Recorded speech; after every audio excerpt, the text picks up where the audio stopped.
तो दोस्तों अब चलिए हम समझते हैं इवनिंग स्टार को। जैसे कि मैंने आपको पहले मॉर्निंग स्टार, फिर बुलिश एनगल्फिंग, फिर बेयरिश एनगल्फिंग, हैमर, हैंगिंग, इस सारे पैटर्न को मैंने अच्छे से एक्सप्लेन कर दिया हूँ। तो अब आती है इवनिंग स्टार की बारी। दोस्तों अब हम इवनिंग स्टार को समझते हैं कि कैसे ये कैंडल फॉर्म होता है, अन्य पैटर्न कैसे फॉर्म होता है और कैसे इस पैटर्न का यूज़ करके मार्केट में हम ट्रेड ले सकते हैं। कौन सा लेवल हमारा स्टॉप लॉस लेवल रहता है, कौन सा लेवल हमारा एंट्री लेवल रहता है, कौन सा लेवल हमारा एग्जिट लेवल रहता है। दोस्तों जैसे कि ये जो इवनिंग स्टार है, evening star candlestick pattern is a bearish reversal. Bearish reversal मतलब होता है कि वो मार्केट अगर अप ट्रेंड में है, अगर ये कैंडल यहाँ पर फॉर्म हो जाता है तो वो ये यहाँ से इसको नीचे ले आते हैं, यानी बेयरिश रिवर्सल है। बुलिश में था लेकिन उसे रिवर्स करके बेयरिश में लिया है, इसलिए इसका नाम है बेयरिश रिवर्सल पैटर्न। अब जो फर्स्ट कैंडल है और ये जो कैंडल है वो 3 कैंडल से फॉर्म होता है, मॉर्निंग स्टार, इवनिंग स्टार।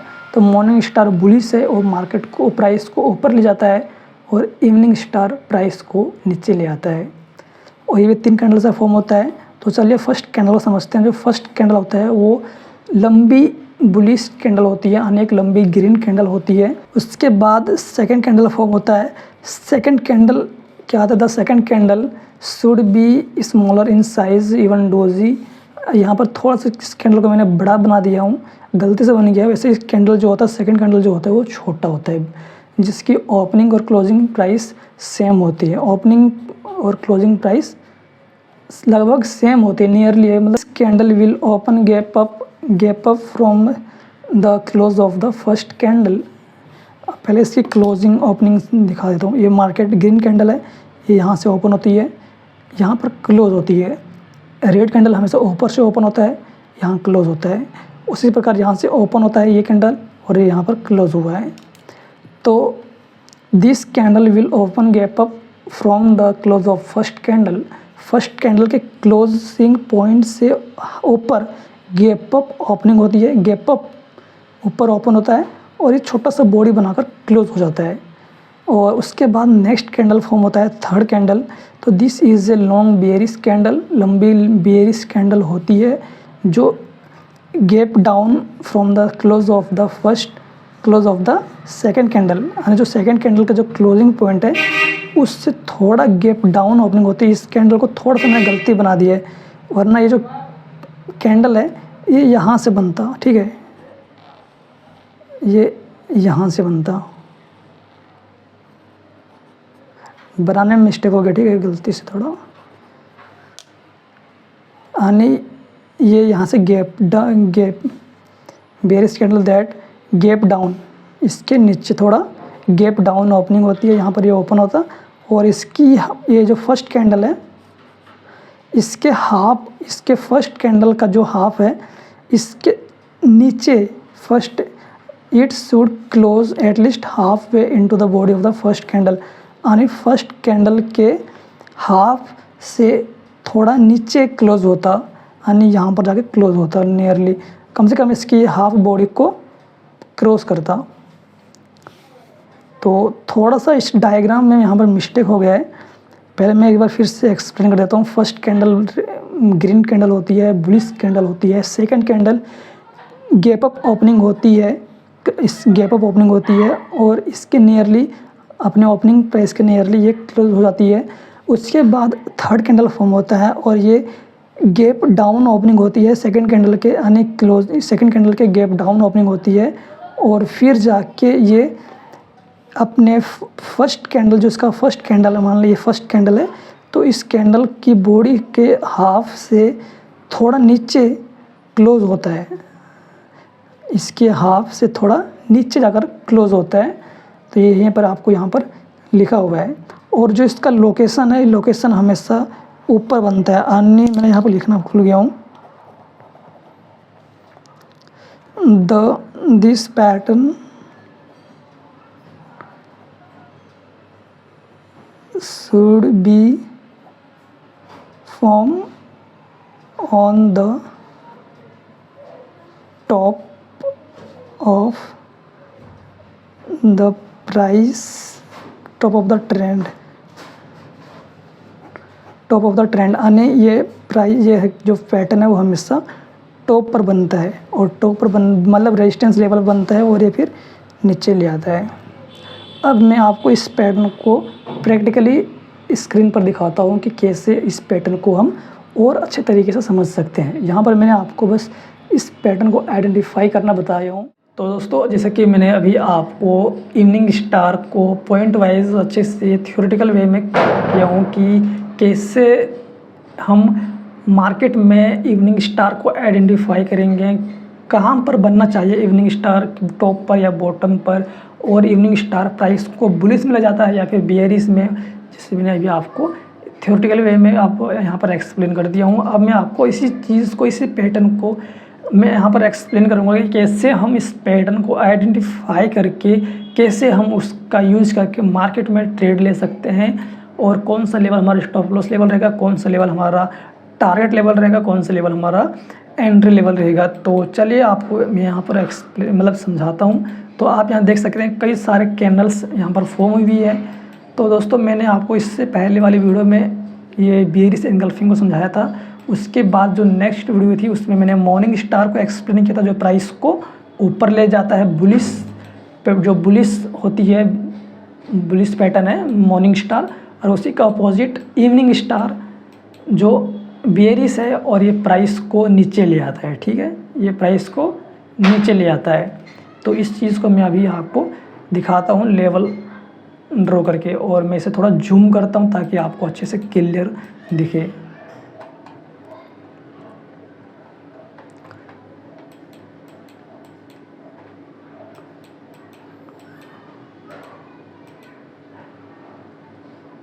तो जो इवनिंग स्टार है, अब मैं इसे हाईलाइट करता हूँ। ठीक है, आप इसे देखोगे तो आपको समझ में आ जाएगा कि जो मैंने आपको इसमें ड्रॉ करके बताया था बिल्कुल वैसा ही ये पैटर्न बना हुआ है, यानी इवनिंग स्टार।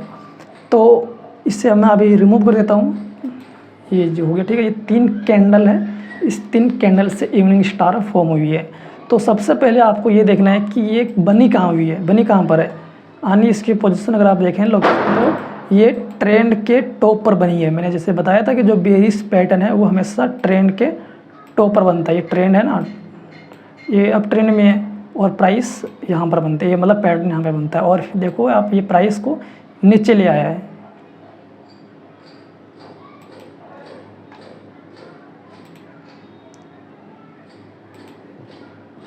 प्राइस को नीचे ले आया है।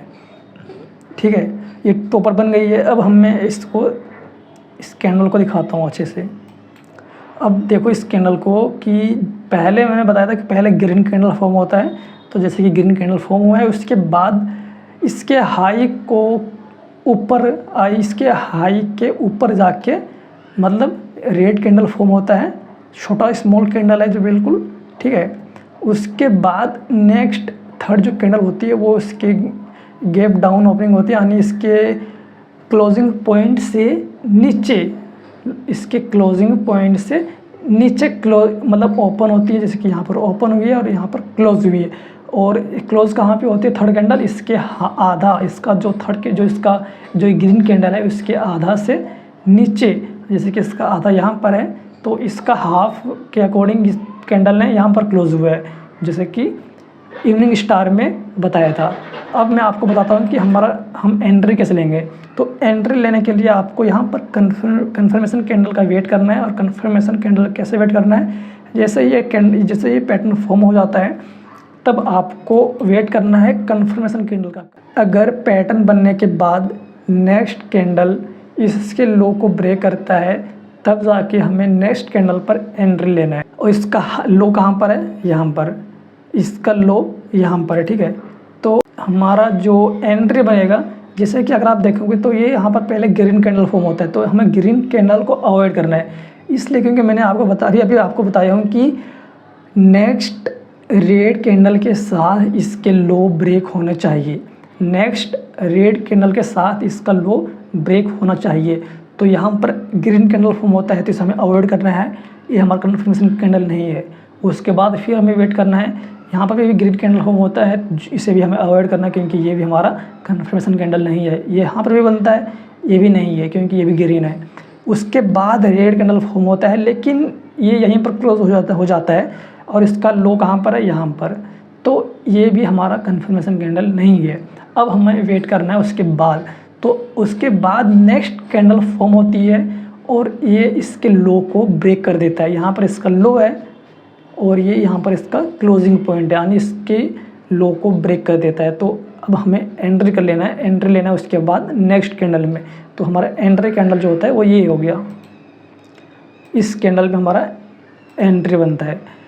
कैसे समझना है कि जैसे पैटर्न बनता है उसके बाद हमें देखना है कि नेक्स्ट रेड कैंडल इसके लो को ब्रेक करता है या नहीं। तो यहाँ पर ग्रीन कैंडल फॉर्म होता है, तो इसे हम अवॉइड करना है, इसे भी अवॉइड करना है, इसे भी अवॉइड करना है। उसके बाद ये कैंडल फॉर्म होता है रेड कलर का, लेकिन इसने इसके लो को ब्रेक नहीं कर पाया है, इसलिए हमें इसे भी अवॉइड करना है। उसके बाद नेक्स्ट कैंडल ने इसके लो को ब्रेक कर दिया है, उसके बाद ये हमारा कन्फर्मेशन कैंडल है और हमारा एंट्री उसके बाद नेक्स्ट कैंडल पे बनता है, ये हमारा एंट्री पॉइंट है। स्टॉप लॉस लेवल हमारा वही हो गया जो हमारा पैटर्न है, उस पैटर्न का हाई जो है वो उससे 1 रुपये ऊपर हमारा स्टॉप लॉस है, यानी ये इसका हाई है, इससे थोड़ा 1 रुपये ऊपर स्टॉप लॉस है, यानी ये एंट्री है। मैं इसे यहाँ पर लिख देता हूँ। पैटर्न बन गया है, उसके बाद आपको कन्फर्मेशन कैंडल का वेट करना है। अब जैसे कि आपने एंट्री ले लिया, अब स्टॉप लॉस लेवल भी आपको पता चल गया कि तो हमें टारगेट अब सेट करना है। तो अब हमारा टारगेट लेवल कौन सा है, जैसे कि हमने एंट्री यहाँ पर लिया, टारगेट ये हमारा स्टॉप लॉस लेवल है, ठीक है। और जो हमारे एंड टारगेट है, हमें टारगेट 1:2 फॉलो करते हैं, तो 1:2 के अकॉर्डिंग हमारा टारगेट जो है वो 1:2 शायद टारगेट मिला है या नहीं मिला है, यानी 1:2 टारगेट नहीं मिला है, क्योंकि ये इसका यहाँ पर सपोर्ट है, तो प्राइस ने ये इस सपोर्ट पर बिल्कुल वहाँ से प्राइस रिवर्स ले गया है, यानी 1:2 नहीं मिला है। लेकिन इसके हिसाब से हमें 1.9 यानी 1.9 तक हमारा प्रॉफिट मिल गया है, लेकिन हमारा वहाँ 1:2 नहीं फॉलो हो पाया इस पैटर्न ने। लेकिन हाँ, जो मुझे समझाना था कि इस पैटर्न ने कैसे कैसे हमें एंट्री लेना है, कैसे कैसे हमें एग्जिट करना है, कैसे हमें स्टॉप लॉस लेवल सेट करना है, तो रिस्क टू रिवॉर्ड रेशो आपको यहाँ पर नहीं मिला, क्योंकि यहाँ पर 1:2 फॉलो करते हैं, लेकिन यहाँ पर 1.9 है, 1.9 लगभग वही है। तो वही बस कभी कभी नहीं मिलता है, कभी कम मिलता है, कभी ज़्यादा मिलता है। तो बस आपको पैटर्न को समझाना था कि कैसे पैटर्न वर्क करता है, कहाँ पर बनता है। यहाँ पर भले ही प्रॉफिट हमें नहीं मिला है, क्योंकि थोड़ा सा ऐसा ज़रूरी थोड़ी होता है कि हम हमेशा पैटर्न वर्क करता है, क्योंकि कई बार आपको वहाँ पर स्टॉप लॉस लेवल भी हिट होगा, कई बार आपको वहाँ पर टारगेट भी नहीं मिलेगा।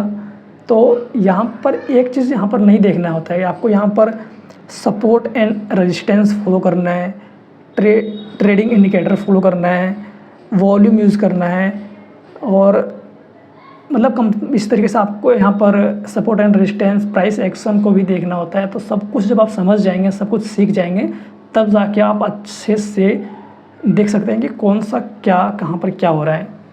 मैं आपको यहाँ पर पैटर्न आइडेंटिफाई करना बता रहा हूँ, पैटर्न को एक्सप्लेन कर रहा हूँ कैसे फॉर्म होता है। आई होप आपको ये वीडियो अच्छी लगी हो। वीडियो अच्छी लगी तो वीडियो को लाइक कर देना, चैनल को ज़रूर से ज़रूर सब्सक्राइब कर देना, क्योंकि आपको यहाँ पर हर वेडनेसडे और हर सैटरडे को स्टॉक मार्केट और ट्रेडिंग से रिलेटेड एजुकेशनल कंटेंट मिलते रहेंगे।